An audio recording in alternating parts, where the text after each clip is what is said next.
नमस्कार, upgrading life everyday में आपका स्वागत है। त्योहारों का सीजन शुरू हो चुका है और इंडियन हाउसहोल्ड्स में मेहंदी लगाने का सिलसिला भी। सभी लेडीज बड़े शौक से मेहंदी लगवाती हैं। हम मिलेनियल्स ने कंप्यूटर, इंटरनेट, फैशन के साथ साथ मेहंदी को भी इवॉल्व होते देखा है। जब मैं बहुत छोटी थी तो ऐसे ही मेरे बच्चों के जैसे मम्मी और लेडीज के बीच में बैठ जाती। उस टाइम पर पाउडर वाली मेहंदी आती थी जिसे आंटियां चाय पत्ती के पानी में घोल कर लगाती थी ताकि रंग बहुत गहरा आए। या फिर आर्मी एरियाज में तो मेहंदी के बहुत सारे झाड़ हुआ करते थे, तो उन पत्तों को तोड़कर पीस कर एक बारीक पेस्ट बना लेते थे। उस मेहंदी का रंग और खुशबू मैं आज भी बहुत मिस करती हूँ। मेहंदी लगाने के लिए माचिस की तीली या फिर नीम की टहनी की पतली सीक को यूज करते थे ताकि डिजाइन पतला और अच्छा बने। ये आज से करीब 20 साल पुरानी बात है।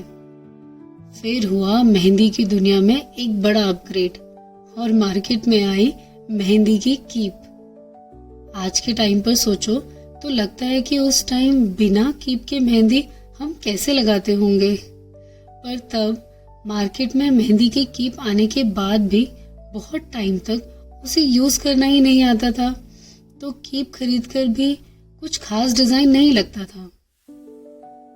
धीरे धीरे कुछ यंग आंटीज ने मेहंदी के कोर्सेज करना स्टार्ट किया और मेरी मम्मी ने मुझे और मेरी सिस्टर को भी ऐसे ही कोर्स में डाल दिया।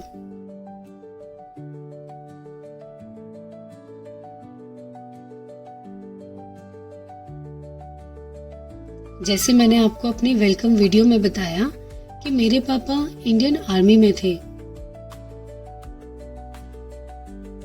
और इंडियन आर्मी फैमिली वेलफेयर के लिए ऐसे कई सारे प्रोग्राम्स और कोर्सेज चलाती रहती है। और मेरी मम्मी मुझे और मेरी सिस्टर को ज्यादातर सभी प्रोग्राम्स में भेज देती थी। कुकिंग से लेकर सिलाई तक, मेहंदी से लेकर ब्यूटी पार्लर तक हमने सब कोर्स अटेंड करे हुए हैं। और उस टाइम पर कीप से मेहंदी लगाने वालों की डिमांड बहुत ज्यादा थी, क्योंकि ऑब्वियसली हर लेडी चाहती है कि उनके हाथों में बहुत सुंदर से डिजाइन वाली मेहंदी लगे और मेहंदी लगाने वालों की बहुत कमी थी। तो राखी, जन्माष्टमी से लेकर करवा चौथ, दिवाली तक त्योहार से 1-2 दिन पहले हमारे घर शाम को आंटियों की टोली आया करती थी मेहंदी लगवाने के लिए। और मैं और दीदी ऐसे ही कीप लेकर सभी के हाथों में मेहंदी लगाया करते। पता नहीं मेरी मम्मी को भी क्या अच्छा लगता था, पर चाहे कितनी ही भीड़ हो जाए मम्मी किसी आंटी को मना नहीं करती थी। दीदी और मैं भी बच्चे ही थे, तो डिजाइन में इतनी सफाई तो नहीं होती थी, पर सभी लेडीज खुश हो जाती थी। और कुछ आंटियां तो to express there thank you हमें 10-20 रुपए भी दे जाया करती, तो मैं और मेरी दीदी भी खुश। धीरे धीरे टाइम चलता गया और मैं पढ़ाई, कॉलेज, ऑफिस में इतना बिजी हो गई कि मेहंदी लगाने का टाइम ही नहीं। पर हाँ, जब भी ऑफिस से छुट्टी लेकर मैं मम्मी के पास जाती तो हमेशा मम्मी के हाथों में मेहंदी लगाती, चाहे कोई त्योहार हो या नहीं। और मेहंदी चाहे हाथों में लगे या बालों में, पर मेहंदी लगाते वक्त बड़ी सारी लेडीज को मस्त नींद आती है और मेरी मम्मी को भी ऐसी ही आदत है।